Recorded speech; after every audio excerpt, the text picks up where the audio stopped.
अभिनेत्री प्रिया मराठे हिचे राहत्या घरी निधन झाले आहे। वयाच्या अवघ्या 38व्या वर्षी तिने शेवटचा श्वास घेतला। कॅन्सरशी देत असलेली झुंज तिची अखेरची ठरली। तिच्या जाण्याने संपूर्ण कला क्षेत्रात हळहळ व्यक्त केली जात आहे। प्रिया मराठे यांनी नाटक, मालिका आणि चित्रपट अशा सर्व क्षेत्रात आपल्या अभिनय कौशल्याने प्रेक्षकांची मने जिंकली आहेत। सकारात्मक, अप्रतिम पद्धतीने साकारल्या। आजवर तिने अनेक लोकप्रिय मराठी आणि हिंदी मालिकांमध्ये उल्लेखनीय कामगिरी करत प्रभावी भूमिका साकारल्या आहेत।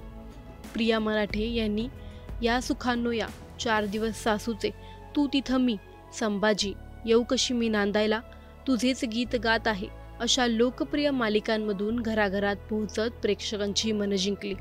याशिवाय पवित्र रिश्ता, उतरन, कसम से, बडे अच्छे लगते है यांसारख्या हिंदी मालिकांमध्येही तिने आपल्या अभिनयाची छाप सोडली आहे आणि ती छाप ती नसली तरी तिच्या चाहत्यांच्या मनात नेहमी जिवंत असेल।